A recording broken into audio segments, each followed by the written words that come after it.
School പൂട്ടിയെന്ന് തന്നെ റിച്ചു കുറേ ദിവസമായിട്ട് ചോദിക്കുന്നു എന്തെങ്കിലും പരിപാടി തുടങ്ങട്ടെ വെച്ചിട്ട്. അപ്പൊ ഇങ്ങനെ ഒരു പ്ലാനിങ് മനസ്സിലുണ്ടായിരുന്നു. അപ്പൊ ഞാൻ പറഞ്ഞു ചെറിയൊരു കട ഇട്ട് തരാറും. അങ്ങനെ എന്റെ വീടിന് മുന്നിൽ ഇടാനുള്ള പ്ലാൻ ആയിരുന്നു. പക്ഷെ അവിടെ ഭയങ്കര വെയിലാണ്. അപ്പൊ കാക്കാന്റെ വീടിന് മുന്നിൽ ഇട്ടിട്ടോ ലുലും അശുവും അന്നും എല്ലാവരും കൂടിയിട്ടുണ്ട്. ഇന്ന് ഉദ്ഘാടനം ചെയ്യുന്നു. ഇമ്മയാണ് ഉദ്ഘാടനം ചെയ്തിട്ടോ മിഠായി തന്നെ.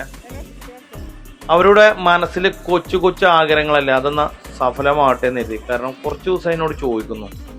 പിന്നെ വേനലൊക്കെ അല്ലേ, പുറത്ത് വെയിലും കൊണ്ട് നടക്കുന്നതിൻ്റെ നല്ല കുട്ടികൾക്ക് ചെറിയൊരു സമ്പാദ്യശീലങ്ങളൊക്കെ വന്ന് ഒരു ഡെവലപ്പ് ആവുമല്ലോ. അതിലേറെ ഉപരി ഇവര് കോമൺ ആയിട്ട് ആൾക്കാരായിട്ട് പെരുമാറി നല്ല പരിചയമാവും. കാരണം ഇങ്ങനെ ചെറിയ ഷോപ്പൊക്കെ ആകുമ്പം പല ആൾക്കാർ വന്ന് മിഠായികളൊക്കെ മേടിച്ചു പോകുമ്പം അവരൊക്കെ ആയിട്ടൊരു ബന്ധവും.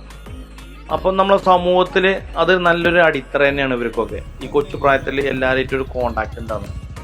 പിന്നെ വെറുതെ കളിച്ച് നടക്കാതെ വെയിൽ കൊണ്ട് കിടക്കാതെ ഇങ്ങനെ ഒരു പരിപാടി തുടങ്ങുമ്പം എന്തുകൊണ്ടും നല്ലതാണ് എനിക്ക് തോന്നി. അങ്ങനെ ഇട്ട് കൊടുത്തിട്ടോ. എന്തായാലും ഓരോ കച്ചവടമൊക്കെ നല്ല രീതിയിൽ പോട്ടെ എന്ന് ഞാൻ ആശംസിക്കുകയാണ്.